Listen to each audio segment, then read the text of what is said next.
video is a part of a potential series I'm doing called the Spoiler Awards. As the title implies, there will be full spoilers for Persona 5 in this video, so continue at your own risk. I thought Persona 5 was brilliant, and outside of what I said in my review, there were many special moments that elevated the experience for me. From great dungeons to relatable characters, there are a lot of reasons to love Persona 5. Aside from Best Boy and Best Girl, there were a few things in Persona 5 that didn't warrant a full post about them, but I wanted to talk about them in some kind of way. So, in what I hope will be a continuing series, here are some things in Persona 5 that I wanted to talk about that are full of spoilers, and just for fun, I gave random awards to them. Enjoy!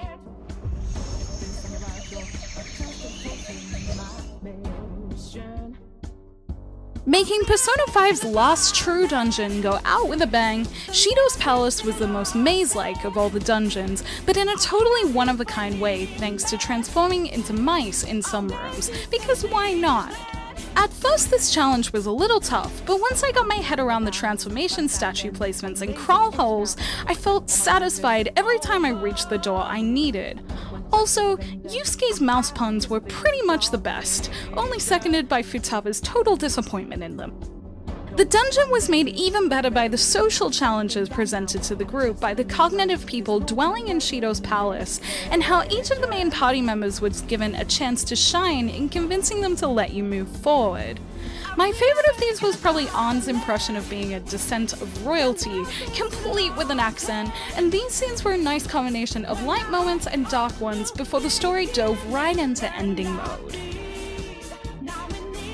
River in the Desert is a little different to a lot of Persona 5's upbeat jazz-infused tracks, and while I love those other tracks, River in the Desert's tension-raising beat captured the sense of urgency towards the end of Persona 5 well.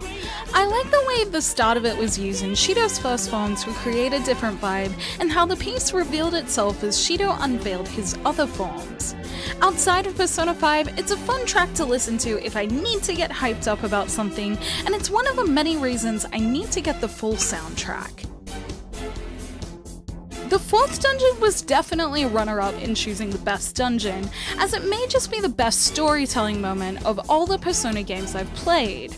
Futaba's awakening to her persona was naturally going to be unique, as she was the only person to request for her own palace to be explored, showing she knew something was wrong with how she was.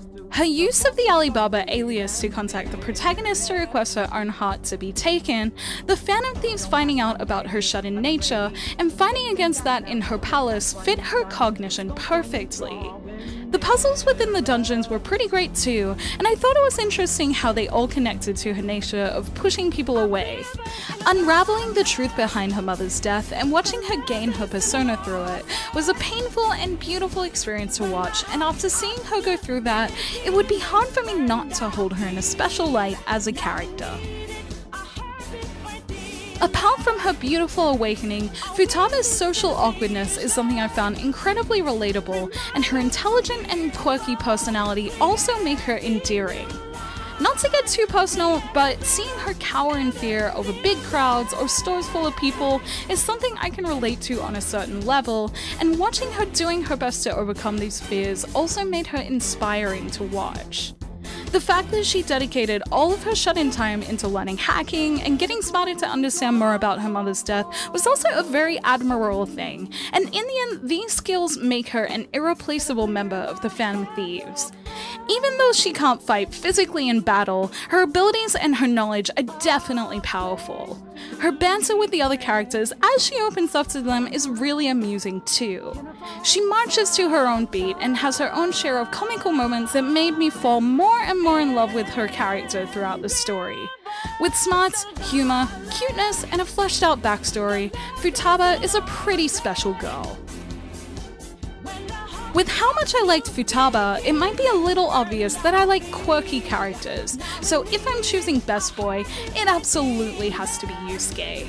Yusuke also marches to the beat of his own drum, with the first social encounter with him being unintentionally creepy towards Ann being very funny. Also, as a creative person, I couldn't help but get behind Yusuke instantly watching his pieces get shamelessly stolen by Madarame, and it kind of put me on his side from the start as I wanted to see him free from that. Like Futaba, Yusuke ends up being a valuable member of the Phantom Thieves as well. While he doesn't have the hacking skills Futaba does, he's very good at considering other angles in their discussions about their next moves, and is often good at grounding ideas that won't work. In contrast to this, his confidant moments are full quirky Yusuke, and the moment he started making poses to embody Jesus in a church in a quest for art inspiration, I pretty much knew he was best boy. Did anyone else know Akechi was going to betray the party before playing Persona 5? Was I meant to know that from the start? For me, it was incredibly obvious just down to the marketing of Persona 5. Akechi was announced weirdly separately from the rest of the Phantom Thieves, and in the Daybreakers special, he was presented as opposing the Phantom Thieves right from the get-go. While they could have been setting the plot up for him to have a less literal change of heart and join the crew later, there were other small signs pointing to his betrayal.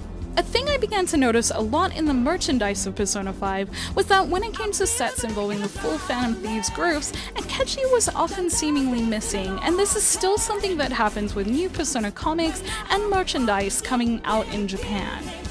In the game, Persona 5 was slightly more subtle about its betrayer, although not as subtle as Persona 4 was with its antagonists. The points where it was obvious Akechi would betray the group to me were in that you couldn't raise his social link by your own volition, and his instant warmth to the protagonist seemed a bit off. I actually like Akechi as a character. His final moments were all kinds of heartbreaking, but I hope in the next Persona game that if they go down the mystery antagonist route again, they're a little more subtle about it in merchandising and pre-game advertising. Who would have thought a boy whose initial title was Vulgar Boy would make me shed a little tear? Throughout Persona 5, Ryuji is mostly a comic relief character, although he does have plenty of moments of passion about his role as a phantom thief, and does have a genuine desire to rid the world of evil adults. For most of Persona 5 though, he was kind of lacking in a little talent that set him apart from the others in the group. During the Kamoshida Palace, it's revealed he was previously a star runner in the track team until Kamoshida broke his leg, and his confidant story talks a lot about that. However, Ryuji also falls over a lot, making it not seem like a great ability for him, until Shido's dungeon. After Shido takes the palace-breaking drug and the Phantom Thieves are looking like they aren't gonna make it, the group spot a boat that they seemingly can't reach in time. This is where Ryuji begins a perfect sprint to lower the boat, which had me holding my breath wondering if he would fall, and he manages to save the group while making it look like that he died.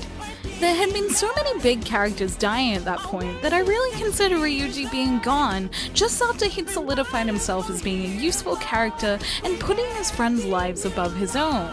The anime cutscene was really well done, and while I was a little mad that my heartstrings were played so well, it totally put Ryuji much higher on my list of favorite characters.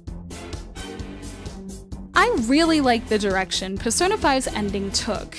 The idea of changing the heart of the world in Momentous was a pretty spot-on end to a story about changing the hearts of individuals, and seeing how significant the fan sites and easily sway the public were in the end was a fitting end to the experience. The only downside is Persona 5 ending at all, really. I kinda get bummed whenever that end of Persona time skip happens, as I was so into my high school life that I wouldn't have minded continuing long after the credits. I'm hopeful that the recently announced Persona Q2 will give us a little bit more of Persona 5's universe with its fantastic cast and story, but for now, I'll look back at Persona 5 as my new favorite JRPG. Thank you for watching my video. Let me know in the comments below what your favorite part of Persona 5 was, and what could be fun is if you gave awards to the same things I did. I would love to see what you guys thought. Best scene, best boy, best girl, so go for it. I'd love to see it. You can like this video if you enjoyed it, subscribe to my channel for more JRPG content like this, and ring that bell for notifications on whenever I post. Check out the blog at jrpgjungle.blogspot.com. I do everything I do here, but in written form. And you can find me on social media on Twitter, Facebook, and Instagram, all at JRPG Jungle, talking about how conflicted I am about Persona 5 Dancing Star Knight and Moon Knight and why they have no stories. Until next time, thank you, bye.